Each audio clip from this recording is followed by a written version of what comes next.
Hello again, folks. Today we're going to be doing section 8.2. You know what? Let me just explain something. Here's the calendar, and here's here we are, Monday the 26th, and here would be Wednesday the 28th. Our regular schedule, Monday, Wednesday. I don't know why, but you know, and I'm saying this having looked at the material. I'm not sure why that this was broken up over the course of 2 days. I did write this calendar, but I borrowed the idea of spacing something as such from the master syllabus. I'll just show you really quickly. This is from the syllabus if you wanted to. It was designated as 2 days worth of material, 8.2 and 8.2. I think this has to be a typo, because to me it would seem kind of silly. You know, as a matter of fact, I might even get through this lesson in 1 hour. We'll see. It seemed pretty quick, you know. A lot of it is theory, a couple of formulas, but it's nothing too bad. Anyhow, worst case scenario, I'm going to definitely shoot the video for 8.2 now and finish it in its entirety. There are 2 sections for the homework, for 8.2 specifically. So, you know, you have until, whenever the test number 2 is, November 9th, to work on that. But I probably will not end up shooting a second video on Wednesday. It won't be necessary. So we'll technically be slightly ahead of schedule, which is never a bad thing. One less thing to worry about, right? Anyhow, let me put that away. That was my protractor. I'm so upset. It just disappeared. The packet that I have for you today is again some materials that I pinched from the textbook. This is the most useful information I felt. This formula, and it's really here. I should have highlighted it. Number of sides minus 2 times 180 would tell you the total number of interior angle degrees. Here it is more officially. And there's a diagram for triangles. I have my own. And then there's a second one for parallelogram, or quadrilaterals rather. Okay. You could, if you did not get a chance to watch this video, then you always have the information available to you. Alright, so let me take that, like that, and we'll get rolling here. Okay, today is polygons, so let's do a little overview here. Hopefully the markers will cooperate today. We shall see. So there's look at the drawer here. As a matter of fact, I bought more because I don't trust these things not to last the weekend. You go out and party. Yeah. Polygons, yay, focus. What's a polygon? Well, that's not so bad. Let me see if that's visible in the frame here. It's okay. Would light make it better or worse? It's about the same. I think it's better with the light off, so I'm going to turn that off for right now. A polygon is a mathematically flat, that is a two-dimensional, truly two-dimensional, mathematically flat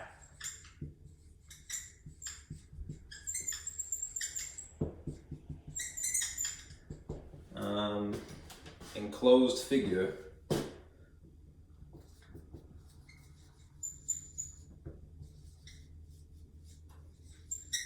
by at least 3 sides. That's a mouthful, right? A two-dimensional, what you might call mathematically flat, meaning that there is literally no thickness, all right? Figure, not figured, figure. Enclosed, being encapsulated somehow by at least 3 sides. Okay, and there are several examples of this. Now, let's see, the blue and the green is kind of questionable. I have 2 others, but I'm not very keen on them. Let us see. The first type, if it's at least 3 sides, right, would naturally be the triangles. I'm going to give you all the labels first. And then there's another category, which are the quadrilaterals.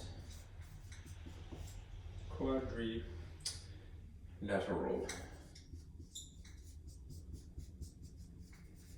Is that visible? Looks like it is.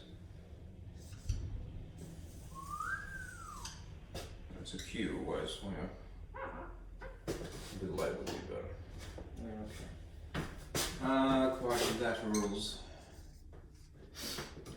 Then there's pentagons.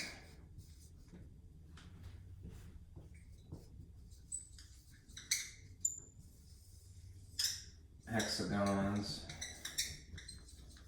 And now you begin to see that there's a nomenclature here. Septagons, which is what I prefer. There's another phrase for this, hepta. They're the same thing, hepta, septa. The reason I like septa personally is because September was originally the 7th month and October was originally the 8th month. So why is it that October is the 10th month now? Because months were added at some point to the calendar. It used to be longer, I would have to assume. Octagons, and so forth and so forth and so on. There are several others. I don't have the space for it, but really how you would distinguish these is by the number of sides. Now, obviously triangles would be 3-sided. Parallelograms would be 4-sided. Pentagons would be 5-sided. Hexagons, which are my favorite shape, are 6-sided. Septa, hepta is 7, and octagon is 8. There is additionally a nonagon, a decagon, a hendragon is an 11-sided shape.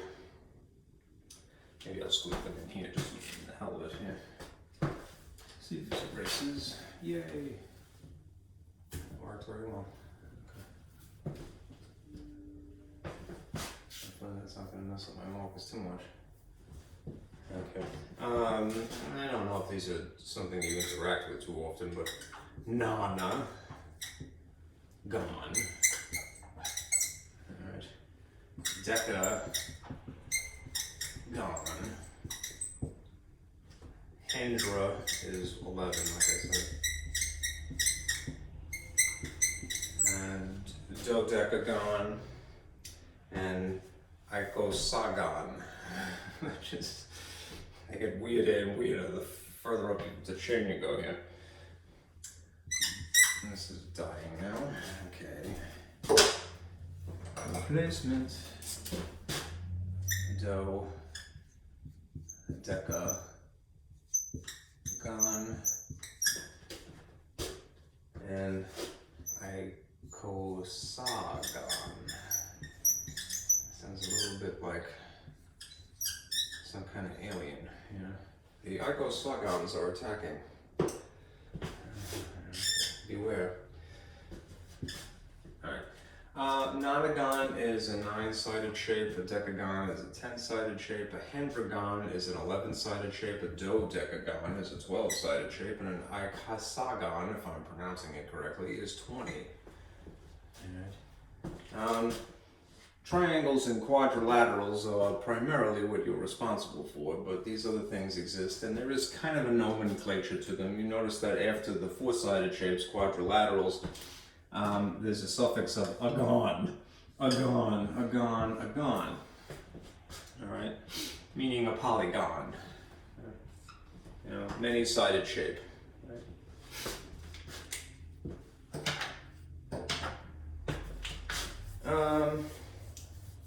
I would like to do a little bit more here, so what I'm going to do is I'm going to erase a little bit.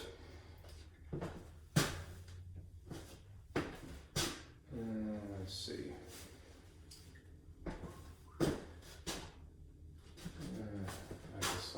Okay. Hendra. Jimmy Hendragon.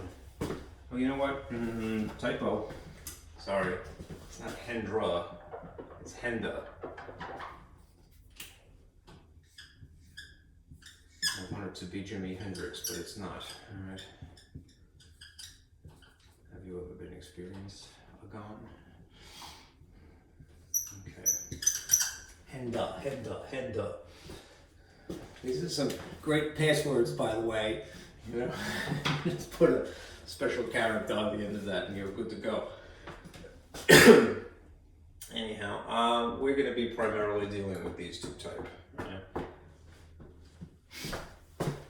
Alright.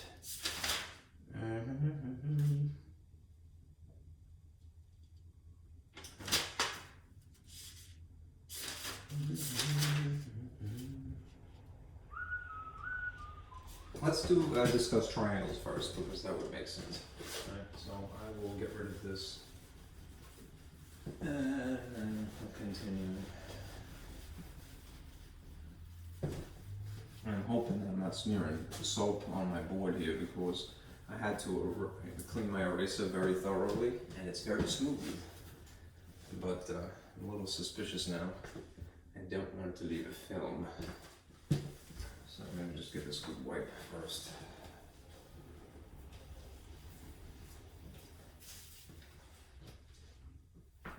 Alright, as for triangles, there's two ways you can categorize them basically. You've probably heard all of these names before. Shall we see? You can define a triangle or label it by its angles. And there's a slew of names that are following that train of thought. Right? So, underneath here, let's see if I have another one. Not cooperating. You know, rather than aggravate myself, I'm just going to break open the new package today. I don't need trouble.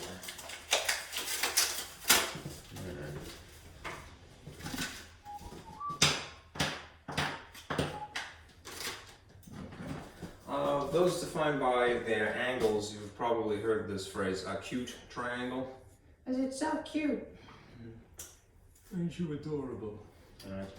And then there's a right triangle, famously. I'll draw a picture to illustrate in a moment. And then there are obtuse triangles. Right. But these are just, you've probably heard this before, these are types of angles. Defined by angle. Okay. If you have an acute triangle, let's just say hypothetically, you have something that looks like this versus something that looks like this. They don't have to be in this orientation, but you get the idea. That should be a little bit more drastic, just for the sake of disparity.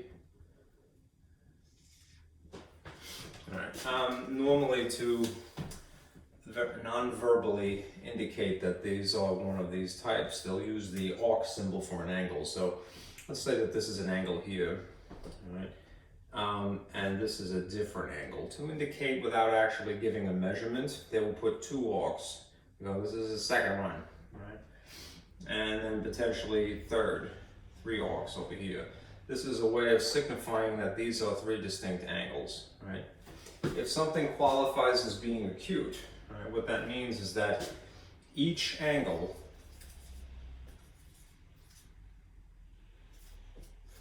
is less than 90 degrees. Right. That summarizes that. Right. Now, what it can possibly be is that they're all the same in some situations, but there's another name for that, right, which we'll get to. If you have something that specifically has that box in the corner, this is meant to indicate that one angle is exactly equal to 90 degrees. Okay. And if you have something that is obtuse, let's just put one angle here. One of the angles is greater than 90 degrees. It's an obtuse angle. by definition.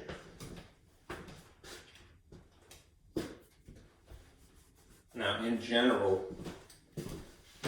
when you're talking about the angles on the inside,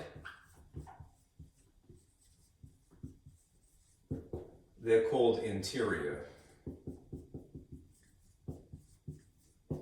And one fun fact about these is that there's something called the triangle angle sum theorem.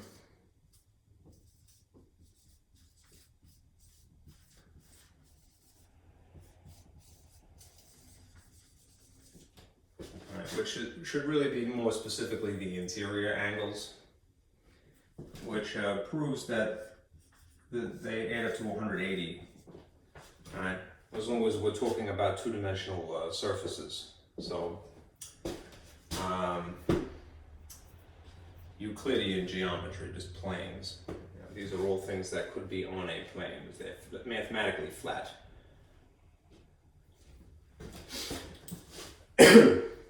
If necessary, what you can do is modify the triangle angle sum theorem to just indicate that there are three distinct angles. So you have angle 1 plus angle 2 plus angle 3 should be equal to 180. You have an equation then. Save this because it will be useful. Sorry, I squeaked it on the bottom of the board here, but that is good information. And if it's a little out of your frame, I'll pitch this slightly. Okay. Alright. Now, again, that is defining triangles according to their angles somehow. Either all less than 90, one exactly 90, or one greater than 90. If instead you chose to label them by side,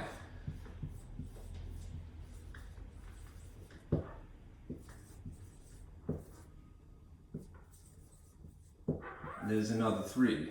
Good to know by name. I may have to modify this picture a little bit. There is firstly equilateral.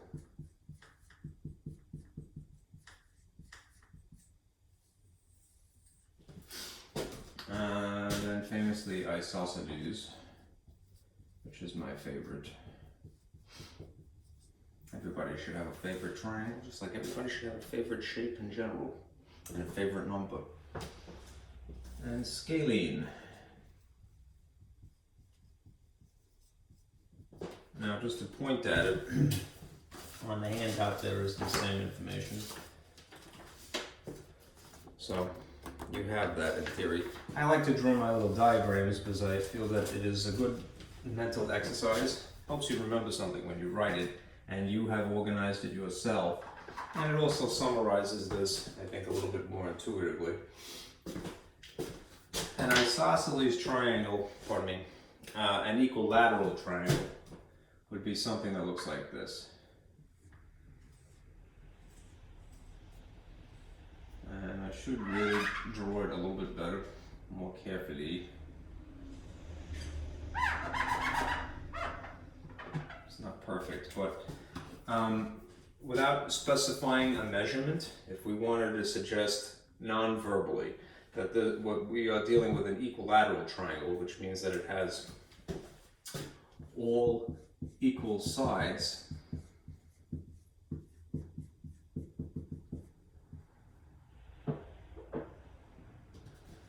they usually just put a tick mark like this.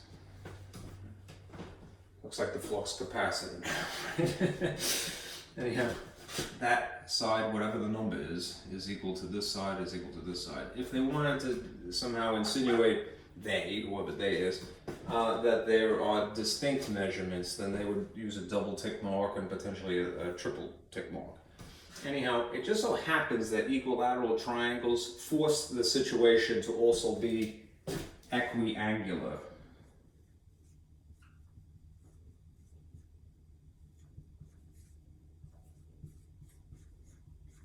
Which means that the interior angles are coincidentally all the same angle. They are all 60 if they are equiangular.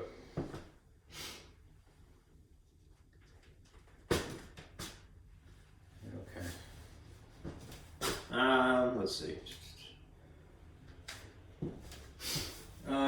which would also classify them as being acute, right? In the general acute description here, we have three distinct angles, but the real definition of acute is that they would all be less than 90. Well, if they're all 60, right, then they are technically acute as well. Right? So you could simultaneously, well, in this case, you could be three things at once. Equilateral, the sides are all equal, which really causes it to be equiangular simultaneously, all the interior angles are equal, and acute. Okay. It's so cute. All right, now, if you had the isosceles triangle, different things qualify for isosceles, and you'll see why in a moment. I like this because to me it's sort of the witch's hat. It's kind of cute. Or a dunce cap. Should put dunce on it, right? But maybe just the spirit of Halloween here, you know, it kind of looks like a witch's hat, right? Very festive. Okay. Now, by definition, what qualifies something as being isosceles? If again we're sticking with sides, not angles per se, right? These would at minimum have two equal sides. The technical definition is that isosceles triangles have at least two equal sides. Now that usually means it's just two, but this phrase is at least, it's not just equals. It could be something greater than that, which means that in theory, this third dimension here could also be equal. That's not usually the case. If it were, then people would say, oh, it's equilateral.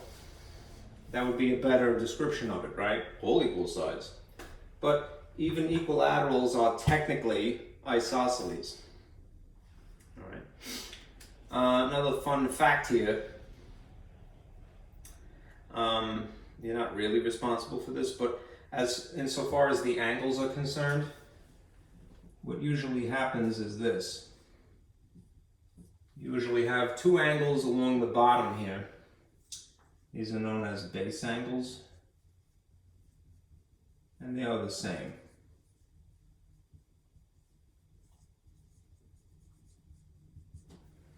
Okay? The base angles are usually the same. Alright, and then you have a third, pardon me, yeah, it is technically a third angle, but it doesn't match.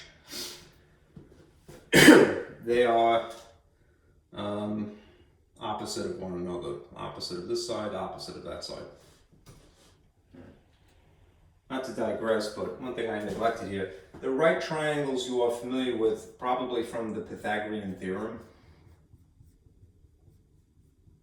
Just remember that the dimension that is directly across from the 90-degree angle is the hypotenuse, which is a fancy way of saying the longest side. These other two things are legs. This is a leg, this is a leg. It's like a bucket of chicken. All right. Okay. Then there's this last type, which I'll try to squeak in here. Let's see if I can do this. Okay. The scalene would have, in terms of sides, three distinct sides, so no equal sides.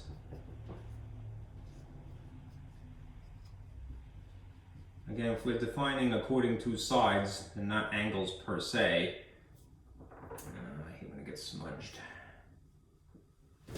You either have three, at least two, or none. You know? And what would end up happening is that the angles wouldn't match in any way, shape, or form either. So you might have one distinct angle, a second distinct angle, and then a third one. Okay? So, defined by sides, defined by angles. There is an intersection of these in some cases. There's an overlap. Okay? Even amongst each other. What is isosceles can technically also be equilateral if the third length is equal. Okay. Let's Let's talk about angles a little bit more in depth, though, specifically the interior angles. Oh, it's so cooperative today. Okay. Oh, this is brand new markings, of course it's going to be cooperative. Usually when I have an old mark I've been hanging around for a while, it's very messy.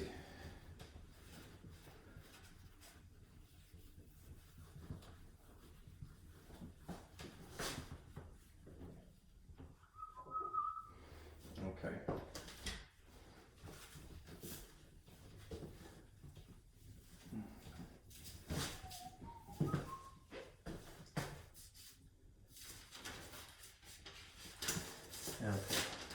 Now here's an interesting phenomenon.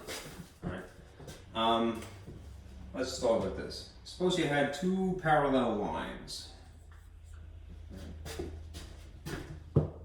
Two parallel lines.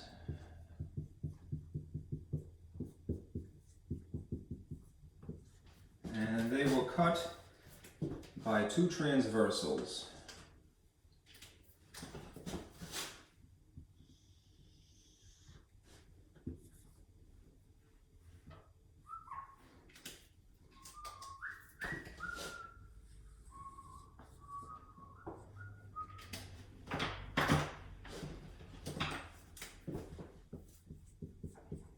Cut by two transversals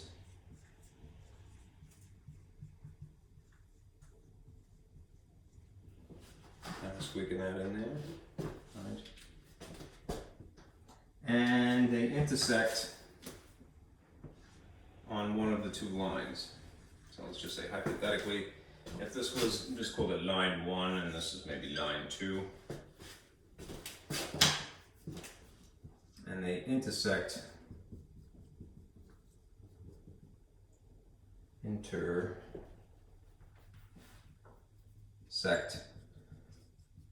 on one of the parallel lines.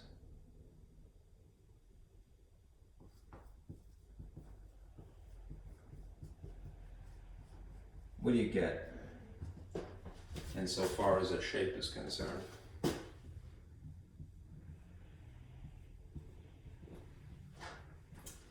get a triangle.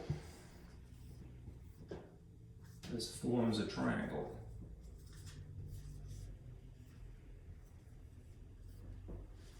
Okay. Point here, point here, point here, and then you have these sides, which could be distinct. They could all be the same, depends on how far apart they are here, you know, and therefore how far apart these two are from here to here. Alright. Now there's some interesting, as I mentioned, phenomenon here. And I'm going to erase this just for that reason. And darken this just a wee bit.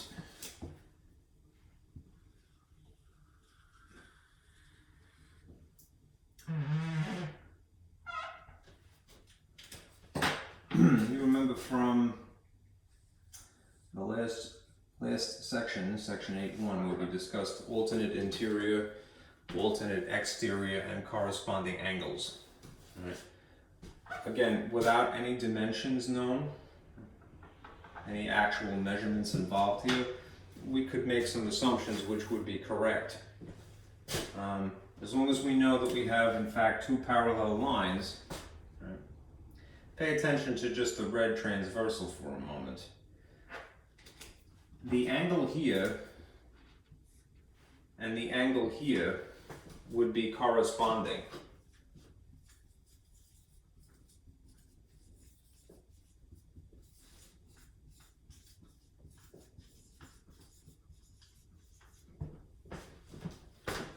Why?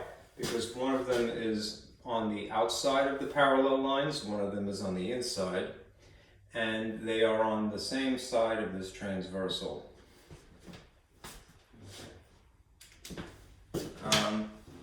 If you pay attention to this angle here, and this one just above it here, the blue angles would be examples of vertical angles. Not just because of their orientation, but in respect of each other. They're not adjacent, they're across from each other. Through this point.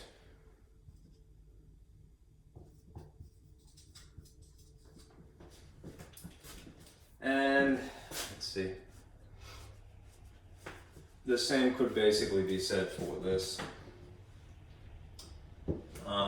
The angle here and the angle here would also be corresponding.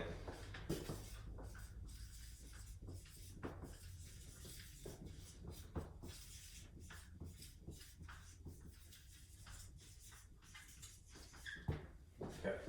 Now, first of all, what is true? Corresponding angles are congruent. We could just say equal. Right? Vertical angles are equal. All right. Corresponding angles are still equal, whether they're green or red. So I would like them to be distinct for right now. So I'm just going to put these increments, these extra arcs here, to make them be different, to signify that they are different in respect of each other. All right. How many, now if this is a side note, if we had a straight line, by definition, how many degrees is a straight line? Would have to be 180 degrees, right? Well, this is a straight line overall, so this is 180 degrees. And even if I don't know what any of these are, I know that cumulatively,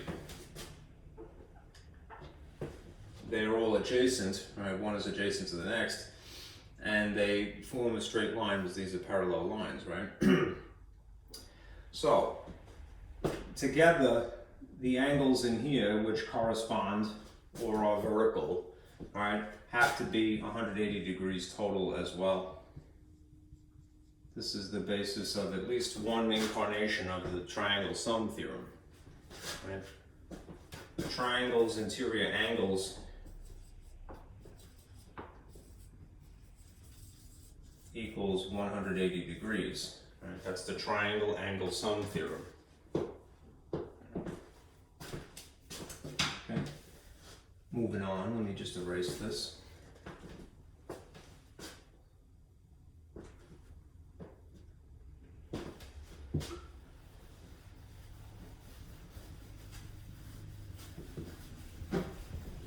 I'm gonna sip of water because I'm getting dry.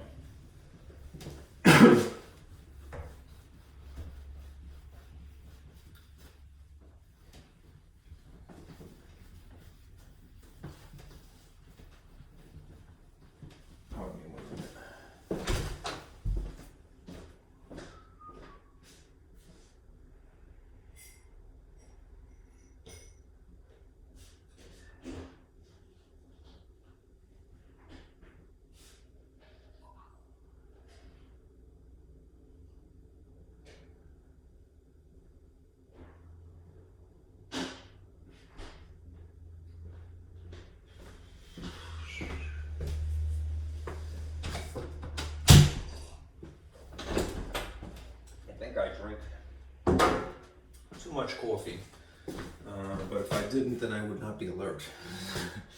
It kind of makes me dry. I guess it's dehydrating, right? Let's discuss these other shapes here for a moment.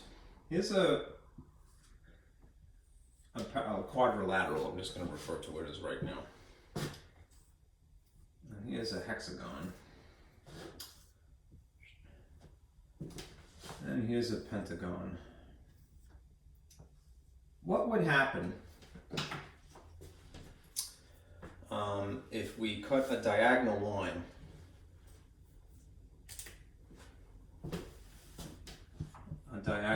incidentally, by definition,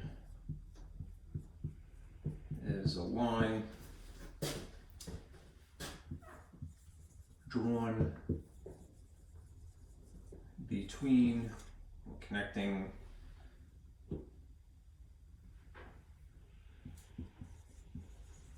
two non-adjacent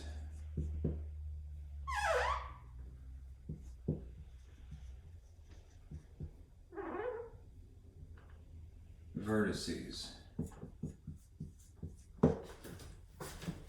A vertex being a corner, right?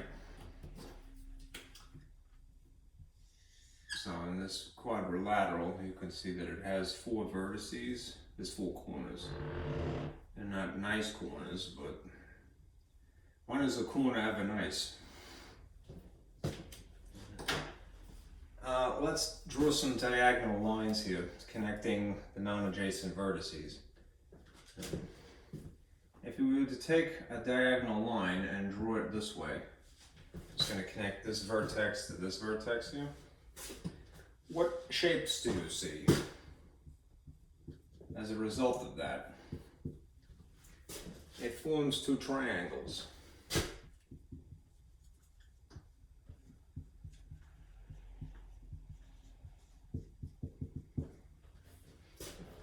Let's do another. Now, if I did something directly across this hexagon here, and maybe another this way, and another this way. If I have a little bit straighter, this would be great.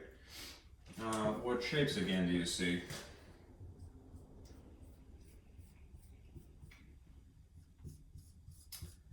In this case, you end up with several triangles. There were 2 in this case. There's 1, 2, 3, 4. 4 triangles.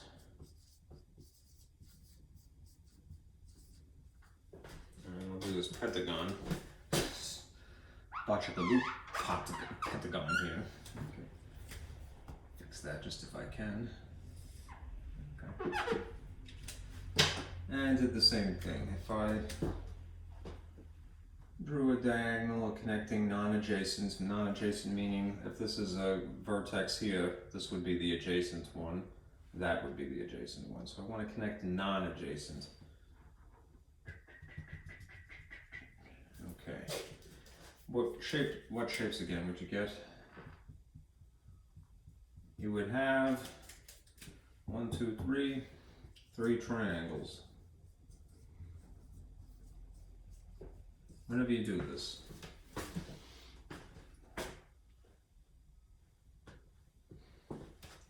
Alright, now what's the point of that? Well, we just got done talking about the sum of the interior angles of a triangle. If the sum of interior angles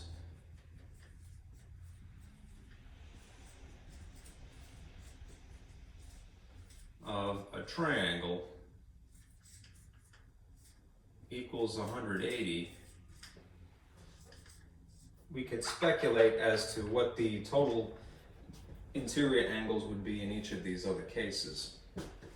If this by itself is 180 degrees, the angle here, here, and here, then being by virtue of the fact there are 2 of them, right, this would be an additional 180. Right. If you had the situation where you have 3 diagonals and then end up with 4 triangles as a result of that, that's 180 degrees, 180 degrees, 180 degrees, and 180 degrees. Same thing here, all right? 180 degrees, 180 degrees, and 180 degrees. Right? So if we wanted to find the total interior here, it would be 1, 2, 3, 4. It would be 4 times 180. All right. In this case, it would be the total interior angles would be 2 times 180. And this would be the total of 3 times 180. A more concise way of saying that would be what you see on this document here. The sum of the measures of the interior angles, right, would be the number of sides minus 2, then multiplied by 180. Right? That's this relationship here. If you have a triangle, that's 3 sides, right? 3 minus 2 is 1. if you had a quadrilateral, it would have 4 sides, right? 4 minus 2 is 2. All right. If you had a pentagon, it would be 5 sides minus 2 is 3. All right. And this would be the number of triangles as a result. Okay. If you just multiply by 180, these are the total interior angles of those respective shapes. And you could do this indefinitely. Anyhow, remember this formula. It's more explicitly stated here. Number of sides minus 2 times 180.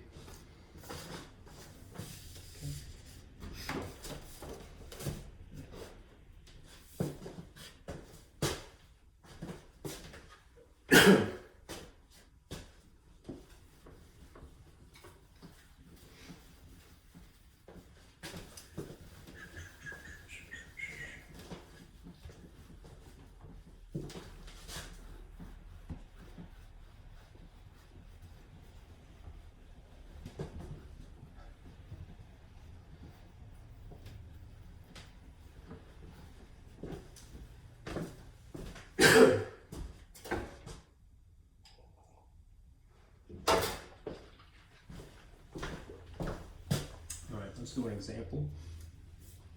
All right. You may have to specify what type of shape is a familiar face, all right, out there in the world. In any sense, I would have probably drawn this in red to begin with, but hey, stop. In the name of love. I forget what town I was in. I drove to a funeral once. I want to say it was in Dunellen or something. And the whole town had defaced stop signs. Which actually I thought was kind of clever, though that's not nice, right? You shouldn't be destroying public property.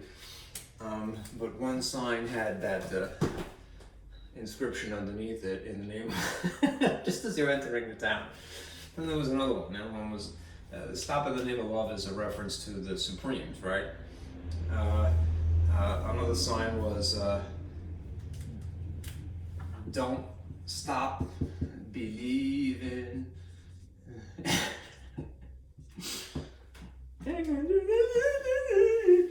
That was a journey. Yeah, anyhow. A stop sign is a polygon, right? And I should specify something else as well. We are primarily concerned with regular polygons. What qualifies as a regular polygon? A regular polygon is a polygon, many-sided shape,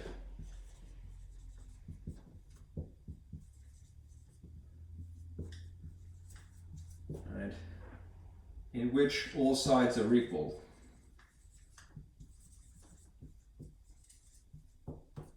So, although I didn't draw it very nicely, let's count the number of sides and we'll pretend that they're all equal. 1, 2, 3, 4, 5, 6, 7, 8.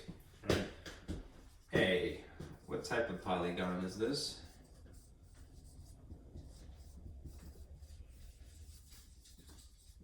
Right, is a stop sign. It's an octagon, right? 8-sided. So therefore it is an octagon. Get in the octagon. Fight. Don't get in the octagon. If anyone ever tells you to get in the octagon, go, no, I'd rather not, thanks. No fighting, all right? That's not using your head, at least not in a creative way. I mean, martial arts is one thing. I mean, that's a beautiful form. But, you know, bloodying another person to a pulp is never a good thing. All right? It's kind of savage. All right? Oh, macho. Get in the octagon. Don't get in that octagon. Just don't. Don't listen. All right? Now, B. Okay. Let's figure out what the measure of the interior angles total would be.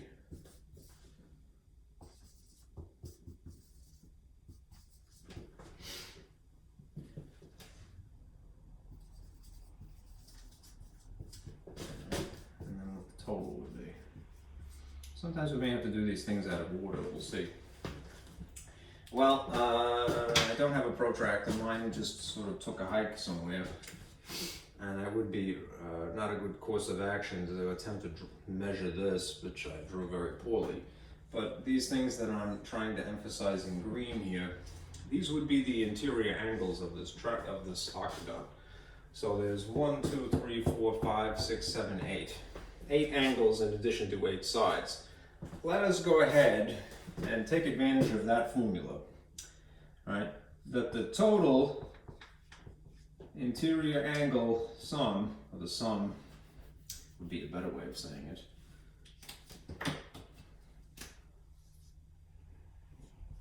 The sum of interior angles, which is the total,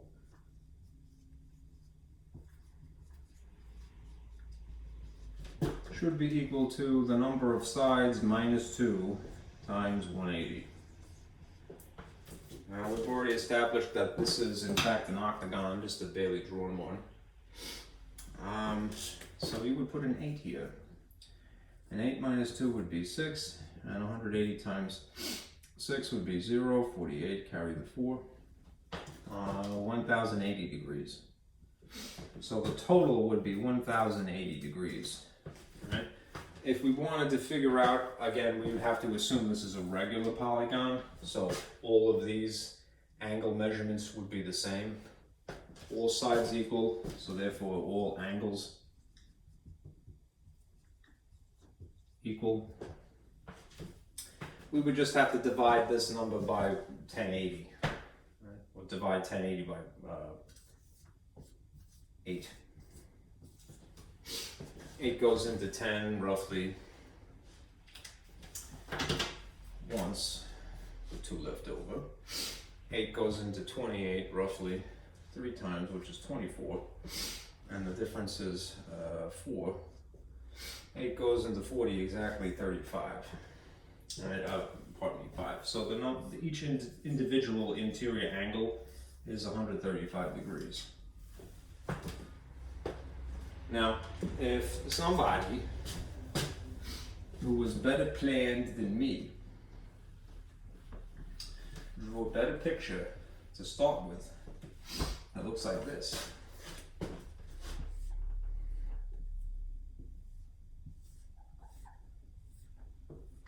And again, you would have known that this is 8-sided.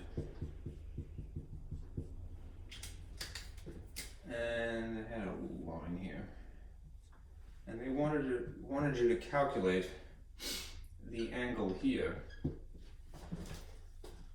You have all the information necessary to figure that out, right, what this outside angle is. This, if it is on the outside, would be referred to as what? An exterior angle.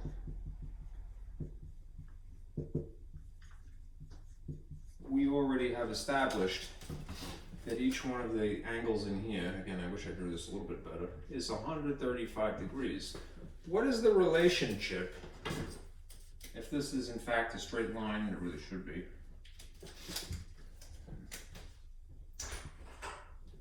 and this side is jutting up out of it here. To zoom in, if you will, this is what you have. A mysterious angle, and then 135. I think my neighbor's trying to get in, so let me open the door.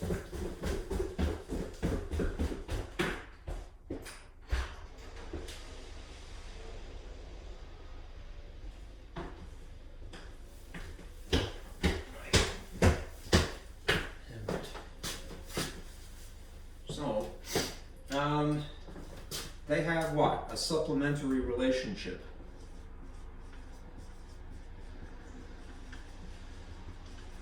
Two adjacent angles, like so, the interior and the exterior in this case. This is interior, and this is exterior.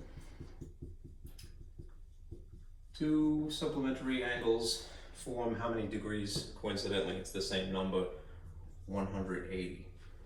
So you can infer what the missing angle would be. It would be the difference of 180 and the 135. Sorry for the mess. 45 degrees. Okay. Getting breathy again. It's cold in the hallway. Sorry.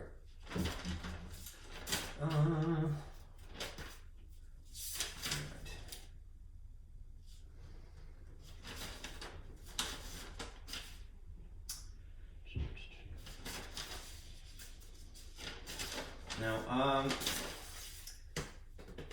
I hate to digress, but I think I should complete this other thought now.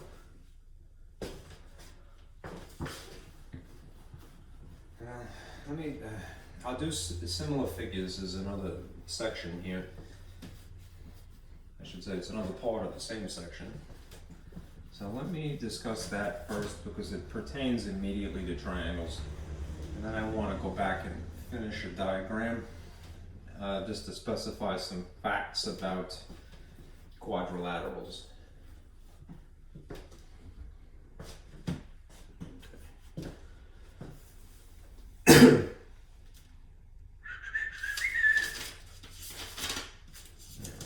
Let's discuss similar figures.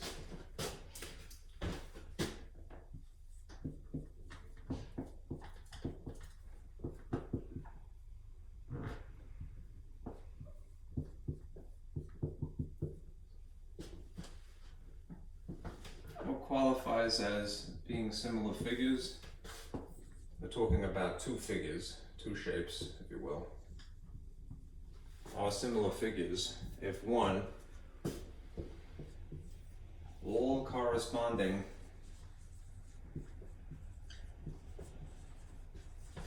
angles are the same,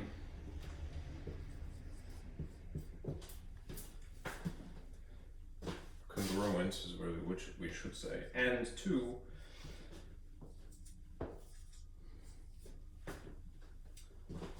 all corresponding sides are proportionate.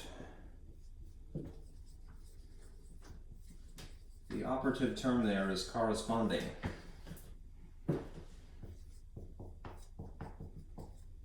They're not equal. They are proportionate.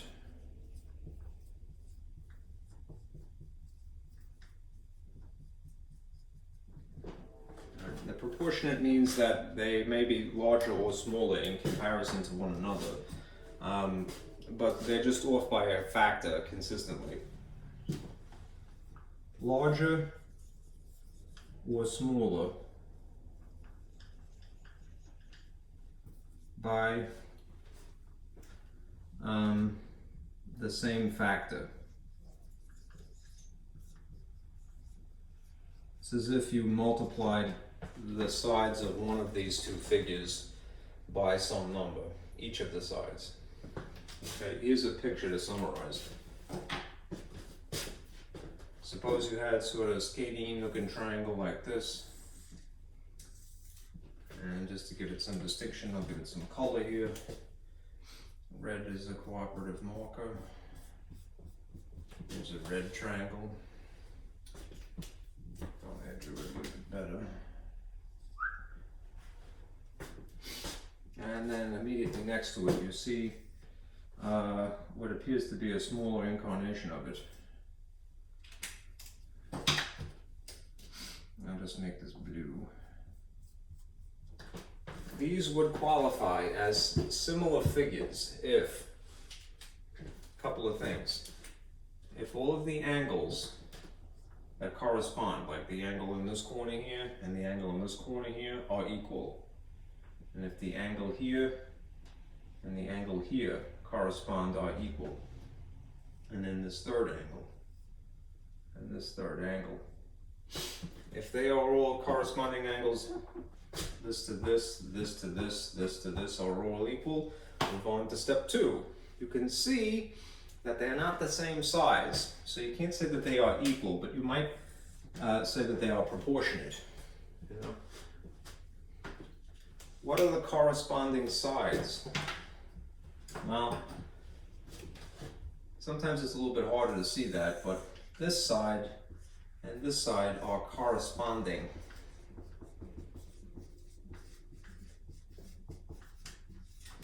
And this bottom and this bottom here are corresponding.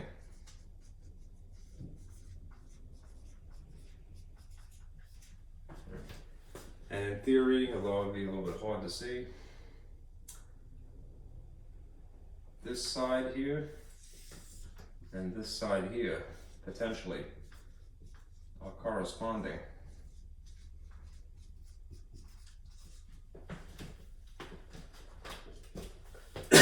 If that is the case, right, this enables yet another formula. I actually love this. I'll show you. Let me erase some information here. This is more algebra.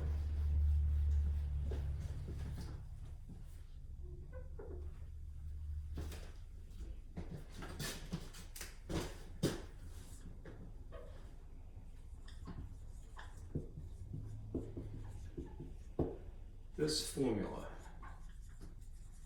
or model if you will, even if the sides, the individual sides themselves are not exactly equal, right? One may be larger than the other, that doesn't rule out that they can't form equivalent ratios.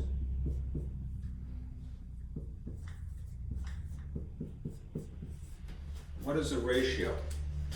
It's a glorified fraction, but if you want to even slim it down even further, you could say any comparison of two sides considered in tandem, you know. And here's a second ratio.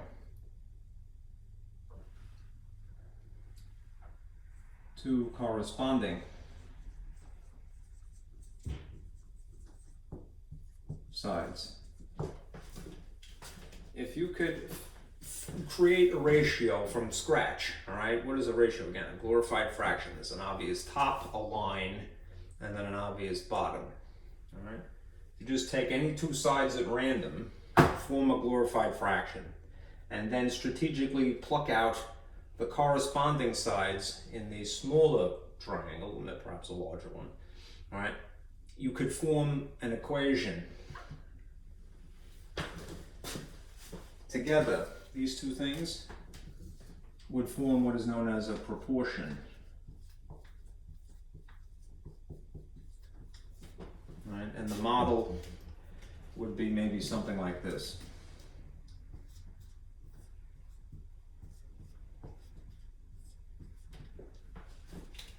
If it's two fractions that we're talking about, I'm not going to be very specific with the labels just yet.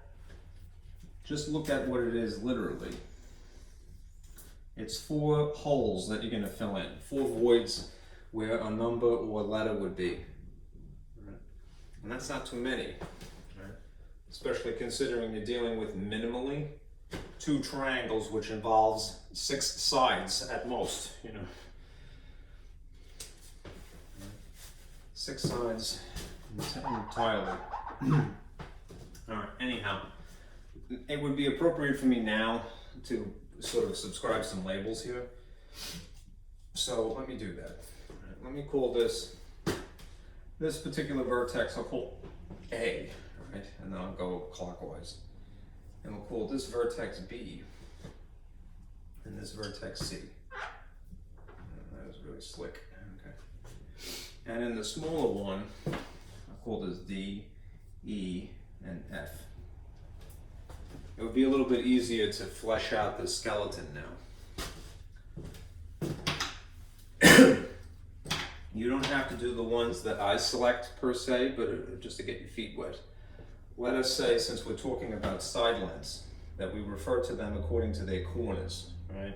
The labeling of a segment, right? Let's say that we consider side length AB. Which technically would have, you know, a line above it like that. It's not really important right now. what does AB correspond to in the smaller triangle? DE. Now you might wonder, well, where would I put that in my skeleton here? Is it wrong to put it here? No. My logic is, though, it's not equal because it's going to be part of a something that's two parts rather than just one solitary part. But I would go across rather than underneath. So reserve this ratio for the first triangle. Doesn't have to be this way, but I think it helps. And reserve the voids here for the second triangle. Right, the parts here of the second, the parts here of the first. All right, so if AB corresponds to DE, all right, take some other side. You could choose BC, you could choose AC, whatever you like. All right, it doesn't matter because you're just doing two at a time. I'm going to go with the thing that is immediately next to it here, which is this one, slippery. BC.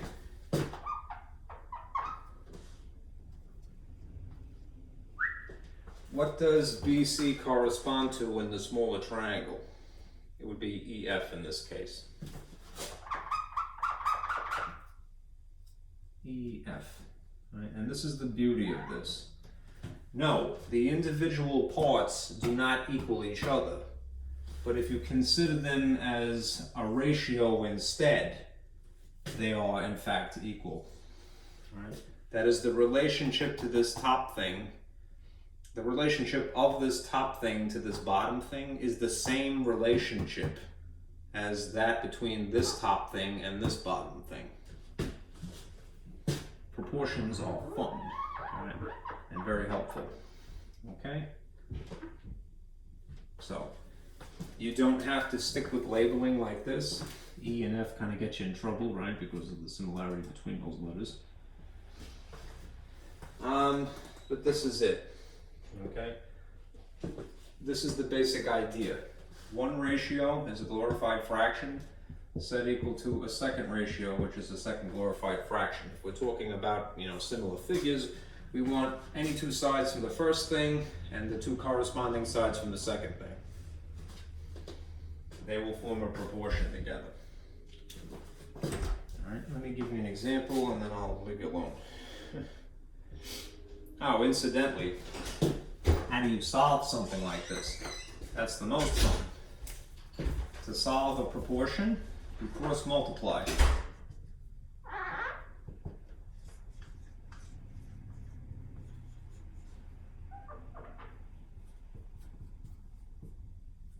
Right, which just means you multiply diagonally.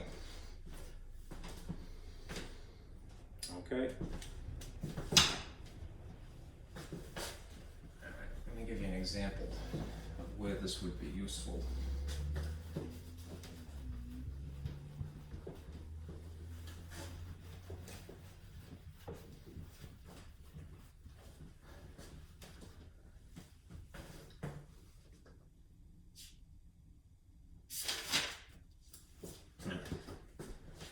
An example of where this would be useful is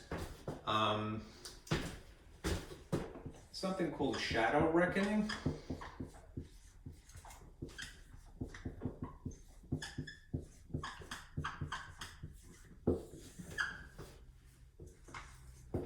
Shadow reckoning is basically taking advantage of the triangular sort of relationship between shadows cast of either large things or small things in comparison to one another. Let's say that you had a Bob Ross-esque tree, just standing outside being its best tree self. And behind here you have the happy sun with its 2 scoops of raisins, casting rays of light. All right. What would happen in theory is that, depending upon the time of day, I suppose, right? The sun standing behind the tree would cast a shadow, right? Let us say that the tree's shadow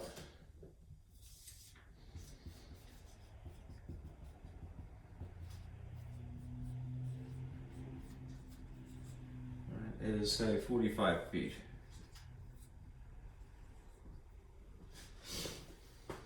From here to here, this point to this point.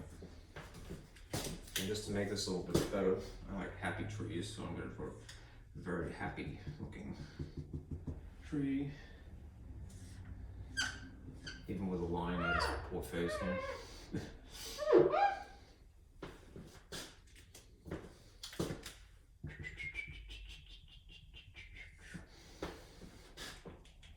And it will be, not that this is important, an apple tree. Here you go. What could be more American than that, right? Okay. Measuring the height of the tree would be not impossible, right? But it would be difficult, right? Because for one thing, the sort of measuring devices that we have, you know, even if here's my father's T-square here for doing sheetrock, right? Even if we had a fairly long instrument for measuring length, it may not be long enough, all right, for measuring the height of something. And even if it is, all right, it's something that is much taller than us, so it would be kind of difficult, right?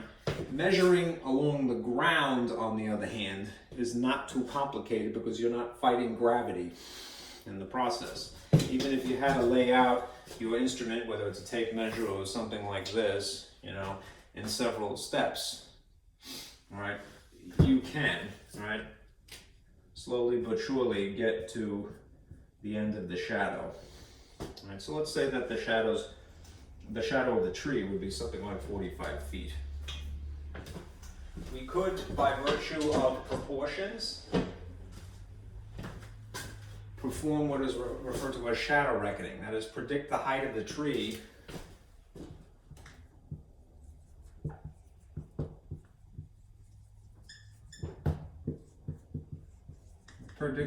of something difficult to measure.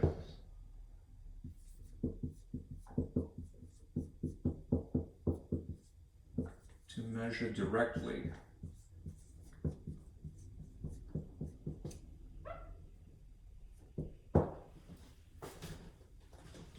Using a proportion.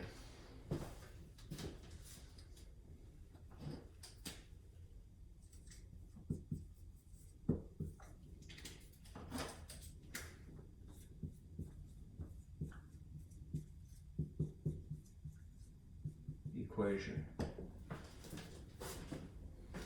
Okay, we have some kind of a triangle here. We would need, in theory, a second triangle. So let us say that a person who happens to be in the shadow, they don't have to be in the shadow, they could just be adjacent to it, but just for the sake of simplicity, let's say that you had a 6-foot person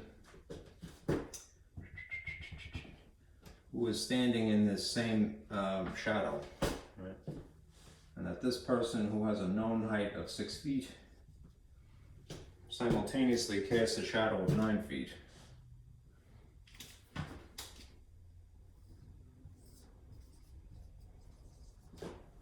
If a proportion equation is two glorified fractions, a ratio set equal to a ratio, and all it is 4 parts, right? In a situation like this, right, you already have 3 parts. Right? You don't need, you can infer what the height is indirectly, is the point of this. So the trick to it is just be consistent, all right? My philosophy is, when you're trying to divvy up the what goes here and here and here and here, reserve one fraction for one of the 2 figures involved. So let's just say that this is the person's dimensions.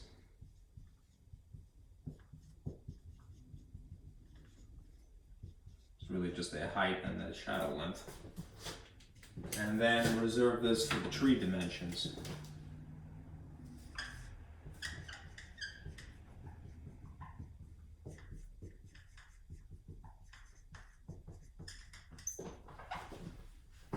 Okay. There is more than one way to do it. You can blend together the things that you want. You could make this height of the person, height of the tree if you wanted to, but I think that gets a little confusing. To me, it's a little bit more intuitive if you look at it this way. These things that will be directly across from each other are the parts that correspond. All right?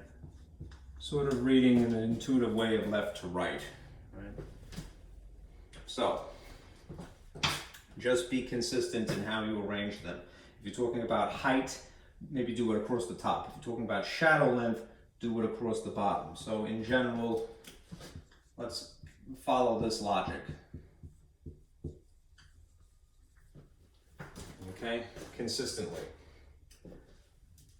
The height of the tree, I'm just going to call H.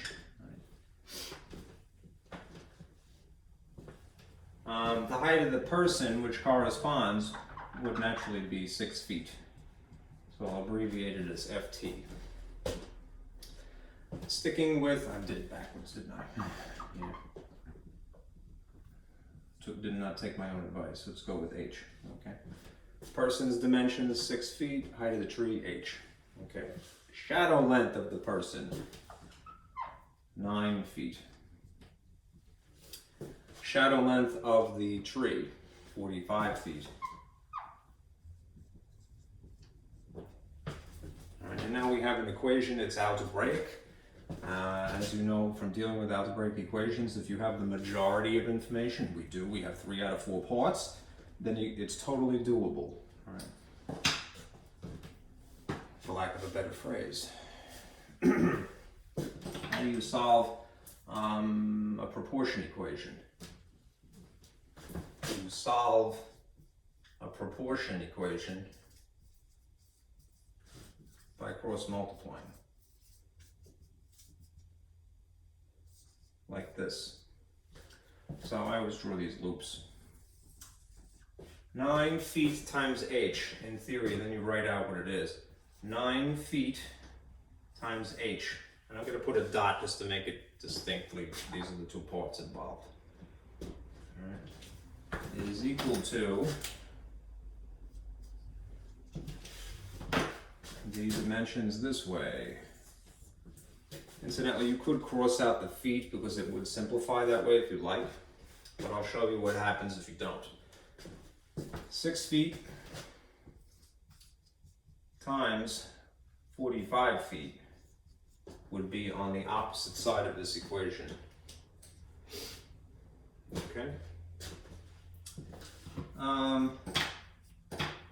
If you want, before you attempt to use your calculator, you can move the parts around algebraically. It's getting a little messy, but I'll do it here. If I want to solve for h, then I have to isolate h, that is get h alone. What is the opposite of multiplying by 9? Dividing by 9 feet. These would cancel, the unit and the number on this side, and then whatever you've done here, you're obligated to do here. And you'd have 9 feet. You can now punch this into your calculator if you want to. Now, as far as the units are concerned, you could look at it from a couple of different perspectives. Because all of these are factors, everything here is a factor, everything is a factor. You can cross out at will one like factor from the bottom and from the top. So if you wanted to do that and that, that would be fine. And then it would be 6 times 45 divided by 9 would give you feet as a height dimension. What's 45 times 6? 30, carry the 3, 24 plus 3 is 270. So you would have 270 feet sitting on top of 9. 9 goes into 27 exactly 3 times. So the height of the tree is equal to 30 feet. Right? Again, what is shadow reckoning? It's really using proportion equations, but for a specific purpose. For the express purpose of predicting the height of something that is difficult to measure directly, right? Using a proportion equation. Right? And all it entails doing is multiplying this way, you get the equation, and then you solve algebraically.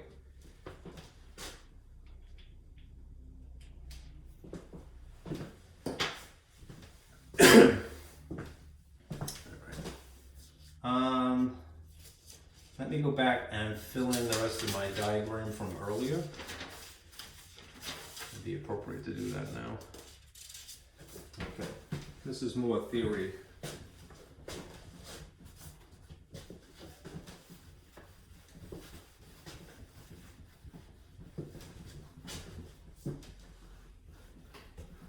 You can also use proportion equations if you're trying to resize a photograph.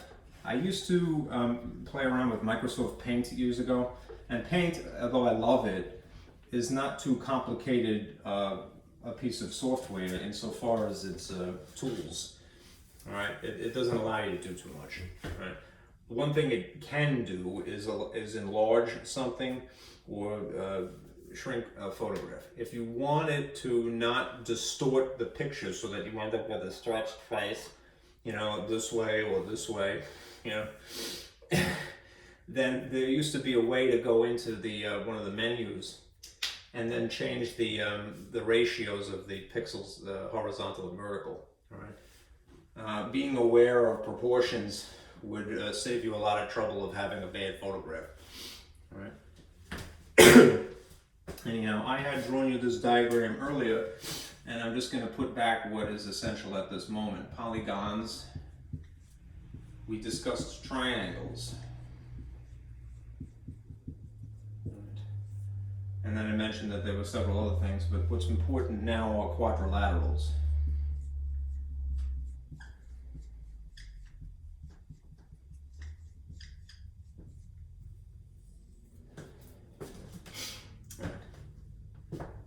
Of quadrilaterals, here are some good shapes to know.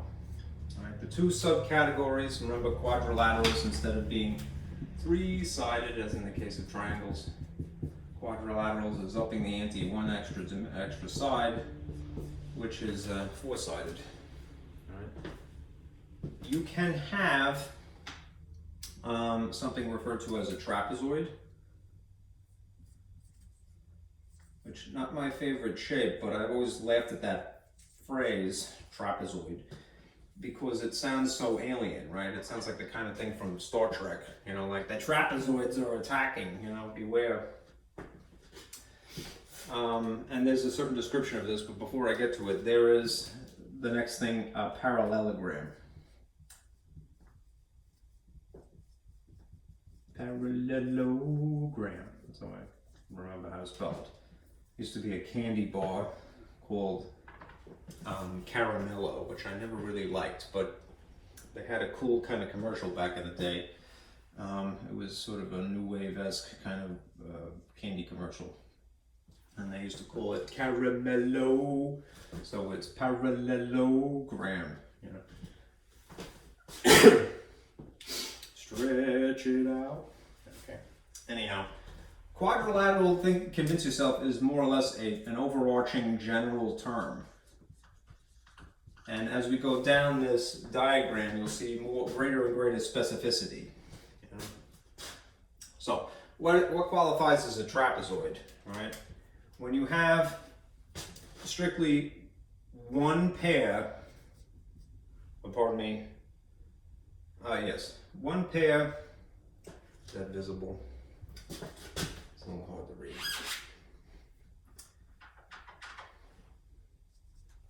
One pair of parallel sides. And you would get a drawing that looks something like this. Here's a pair of parallel sides. All right, but to enclose it, I'm just going to kind of randomly cut it so, like this. That's not too drastic. The parallel sides are what is in black. You know, if I made it a little bit more obvious,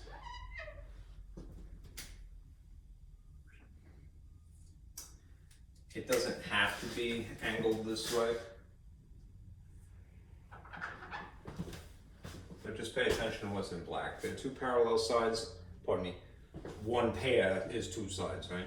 One pair of parallel sides, you're a trapezoid. You are a trapezoid. Maybe you could be a trapezoid. If, on the other hand, you are a parallelogram, this is a little bit more strict. All right.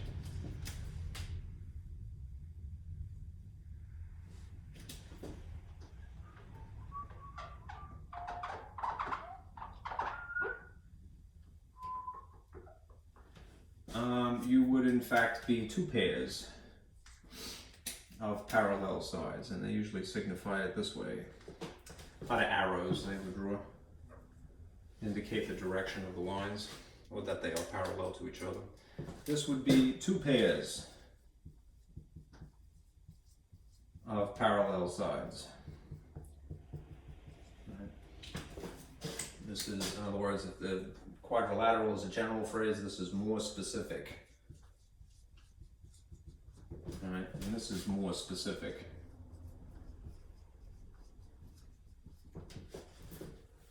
I need a sip of water. Water. Alright, now, it would be fine if we were done with that, but there's more to this. On the parallelogram side, at least, there are some subcategories, right? There are rectangles.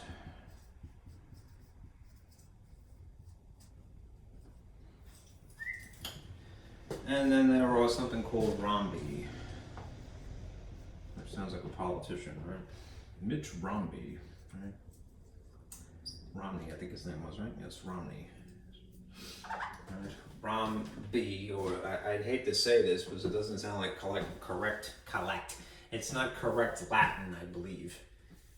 All right, rhombuses. All right, I believe it is pronounced rhombi. But you get the idea. More than one. What qualifies something as a rectangle per se? All right. It would have to cut the mustard insofar as a parallelogram is concerned, but then have more features, if you will, extra.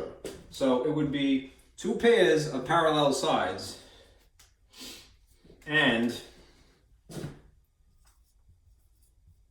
four right angles.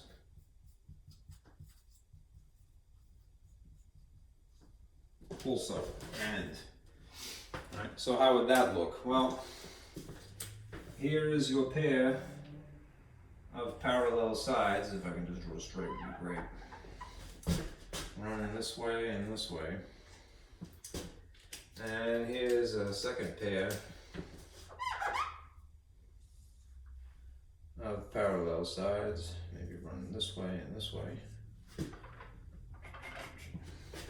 But it would have to have the extra condition of four right angles. So what you would see is you'd see boxes drawn into the picture to generalize like so. Without writing 90 degrees, remember right angle is 90 degrees. It's the L shape, if you will. All right. You'd have four 90-degree angles, which means that it's not going to be cropped this way, as in the case of your standard parallelogram. It would be straightened like that, like a house, you know. Rhombuses, rhombi, has, again, it would have to meet the criteria of a parallelogram. So you're going to have two pairs of parallel sides, but the extra condition would be this. And four equal sides. Now, just make sure that this is in the frame. Okay. Now, I've kind of worked myself into a corner here. So what I'll do is I'll draw the related diagram here, perhaps. So how would I specify that? If you can draw a diamond shape, that's really ideal. So you have your four pairs,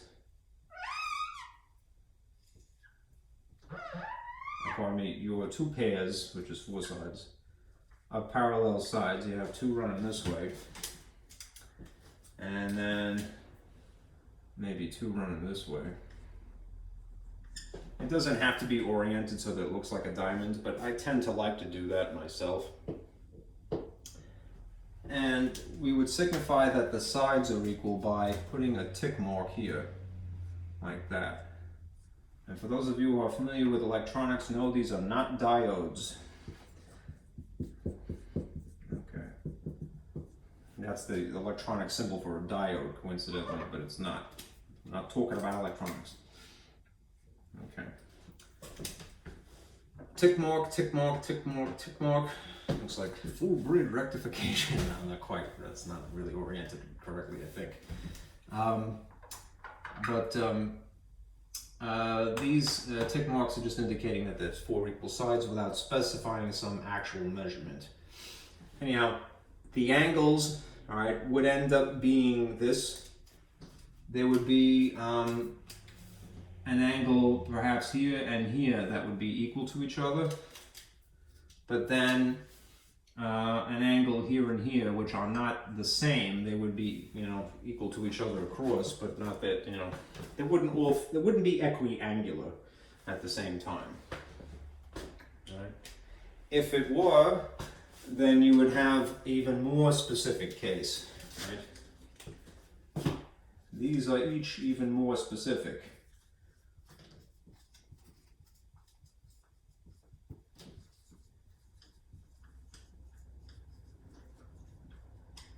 Now, the creme de la creme of quadrilateral, I unfortunately can't fit on my board here.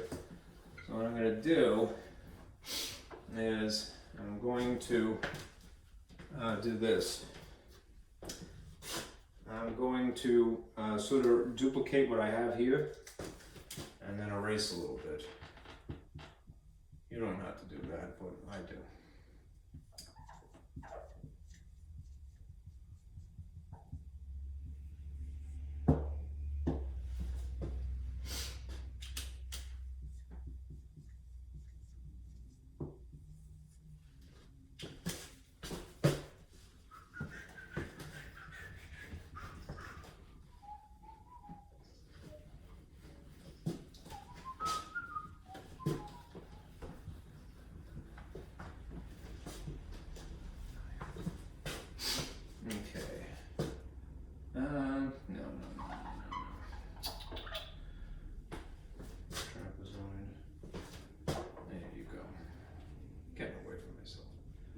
Trapezoids would be over here on equal footing.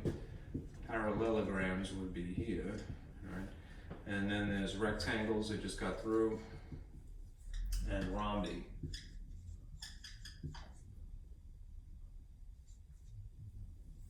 Okay, if something meets all of these conditions, 2 pairs, parallel sides, and 4 right angles,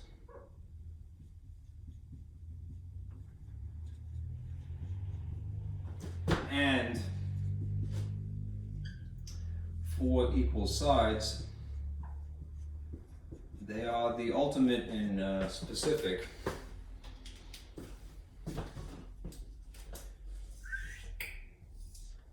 Sort of the child of these two, if you will, is square.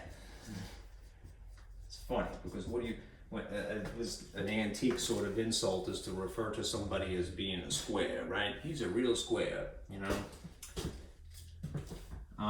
but a square is a very precise thing, right? It's not to be confused with a rhombus, which looks remarkably similar, right? But a square would meet all of these conditions simultaneously. All right, here's how so.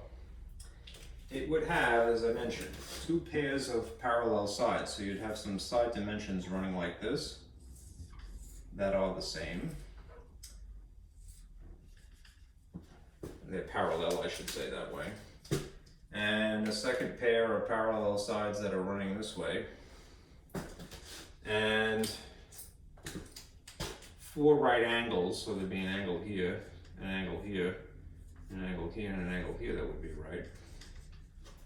And it would have 4 equal sides, non-diode looking things here.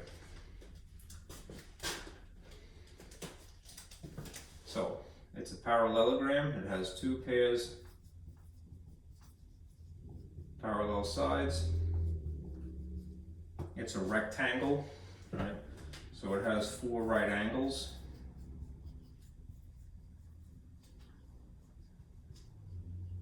and it has 4 equal sides.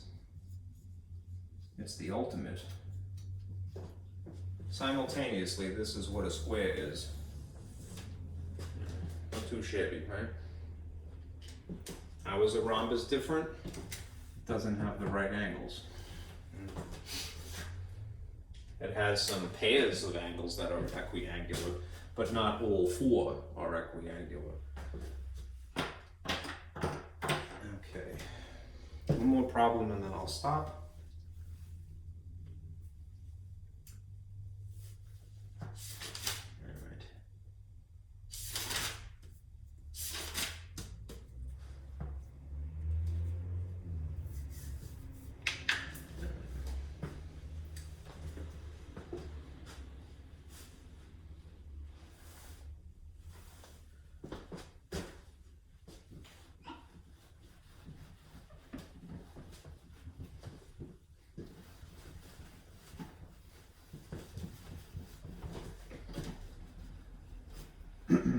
You might hear this phrase thrown around just for getting back into similar figures for a moment. There are similar figures,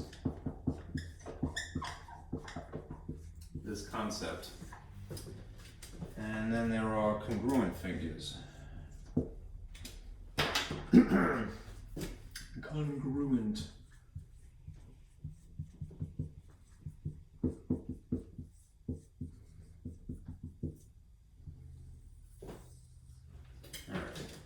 Here's how they are the same, here's how they are different. Right. Similar figures are proportionate. Right. And what does that mean? Well, as we had discussed before, that means that they have equal angles.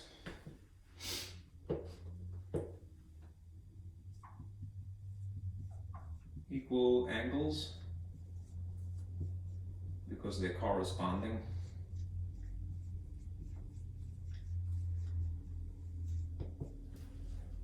But the sides, they're smaller.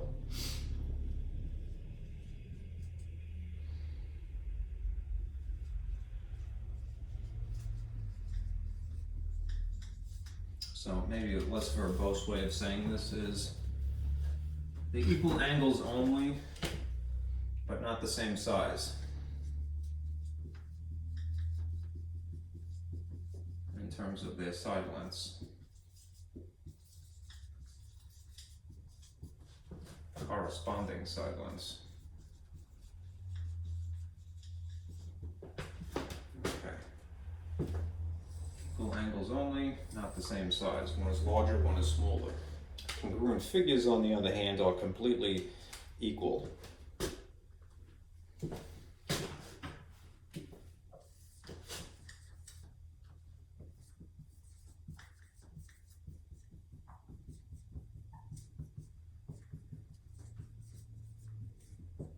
Right, what does that mean?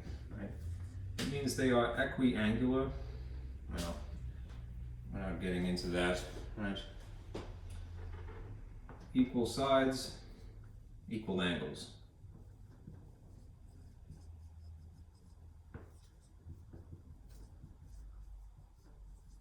That is oversimplifying it, but that is it in a nutshell. I just realized I'm talking about corresponding angles are equal, corresponding sides are equal. Congruent. This is usually the figure for congruency. Squiggle equals with an equals under it. Similar equals.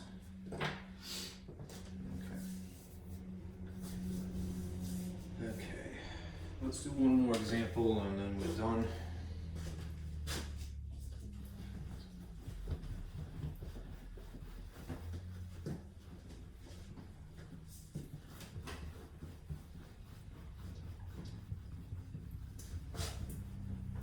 It's so gray out. Okay.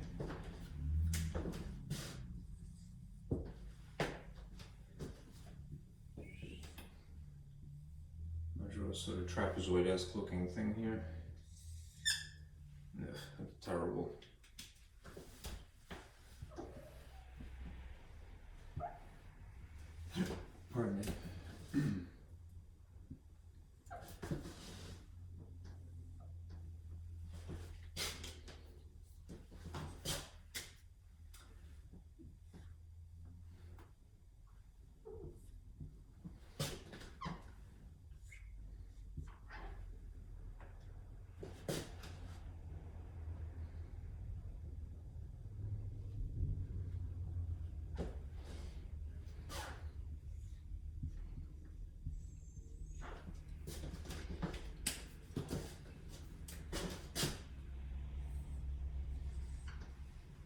Okay, given this, you can non-verbally probably figure out what the objective is here, but I'll be more specific anyhow.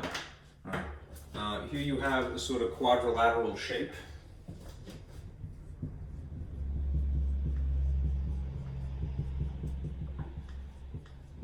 And we have some supplementary angles.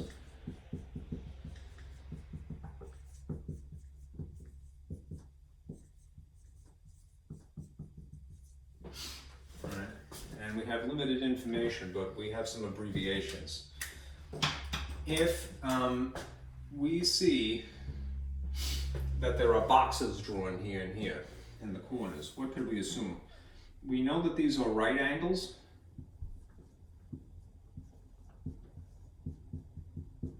So that would be 90 here and that would be 90 here. The reason that we care in this case, and we can't just rely on this formula, can't use this formula n-2 times 180, is because this is not a regular polygon.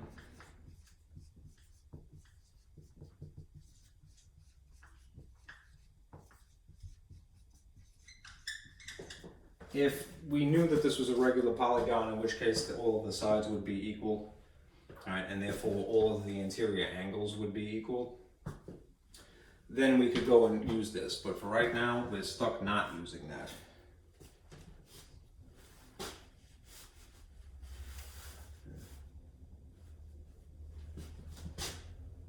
Well, at least we have to do one extra thing. They're not all going to be equal. Let me rephrase myself here. Getting myself in trouble. This is not a regular polygon, so can't use this immediately. There's a better way to phrase this. I am going to use this.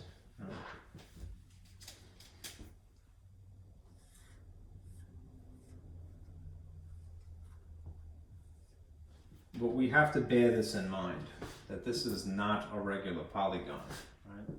We have, in other words, they're not all the same angle. Interior.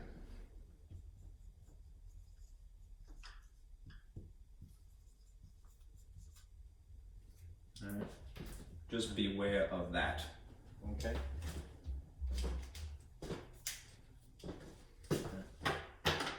Here's what we can do. If we don't know what x is and we don't know what y is, the objective to this immediately is to figure out what is x, and then what is y. And we do know that we have a quadrilateral. We do know that they have a supplementary relationship because of this line here. Right? But x happens to be interior. Alright. And so it's appropriate that it's in groups with these other things that are red here inside the quadrilateral. So we would have, if we wanted to figure out x, we would need to know what the total is, right? And then we would need to add up its angles, right? There are 1, 2, 3, 4. Angle 1, just to be very general, plus angle 2, plus angle 3, plus angle 4. How would we get the total? We could use this to get that. And that's it, right? We can't get the individual angles though. We need the additional information that you see here. So, we have n-2 times 180 is equal to angle 1, I'll put it in black just to be consistent, plus angle 2, plus angle 3, plus angle 4. Alright, how many sides are there here? 1, 2, 3, 4, it's a quadrilateral, 4-sided. Alright, so we could put a 4 in here and subtract, and then it is really 2 times 180 which means that this is really 360 total. Now we could get somewhere. We have to start being more specific though about these individual angles that are the interior angles. All right, so let's call the first one X. Let's call the second one 130. And then recognize again that these are 90 and 90 because of the box that's drawn into the corner.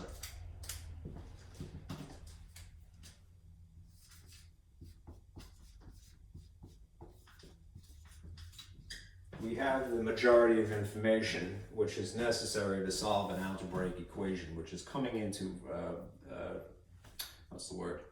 Resolution here, slowly but surely. So we can figure out X, thankfully, with this much information. Let me put this aside for a moment. This thing is going to fall, so I have to fix that.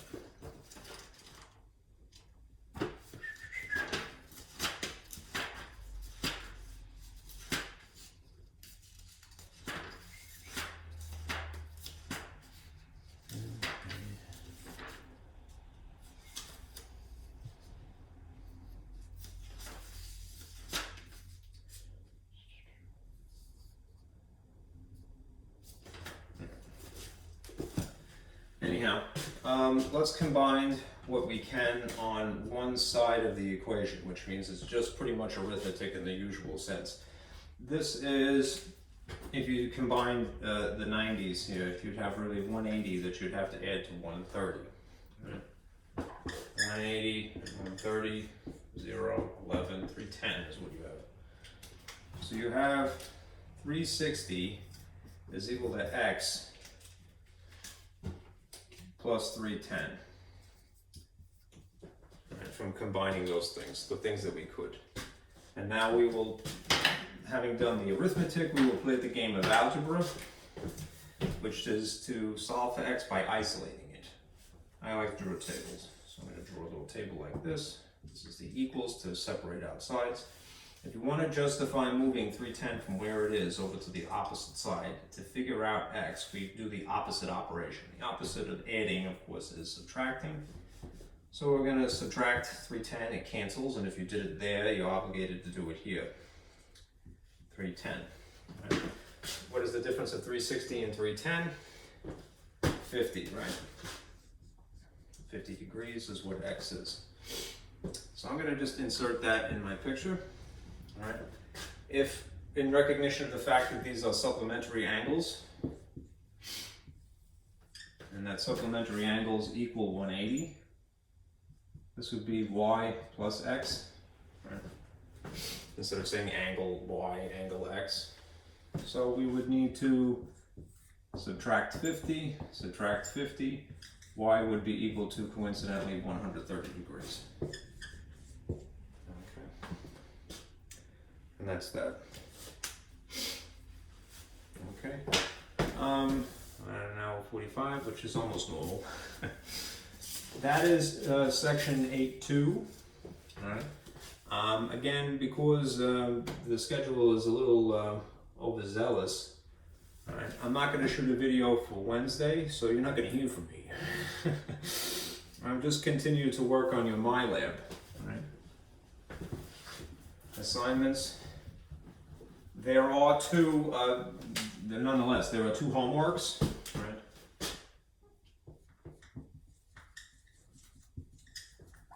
Right. There are two section 8.2 assignments in my lab. Do work on those, right? But there won't be, there's no reason for it, no additional video. Alright, that's it, just today, right? On Wednesday. Alright, just go ahead and try that out. It's the same material. I wouldn't have spaced it. I think section 8.1 It should have been broken up into 2 parts, but we're already past that, so can't go backwards. And that's it. Okay. Just as I mentioned, do try to print that out for yourself. If you're not happy with my own explanation, this is always the same information. And that's cool. Okay. Alright, so see you on next Monday. Alright, be careful out there.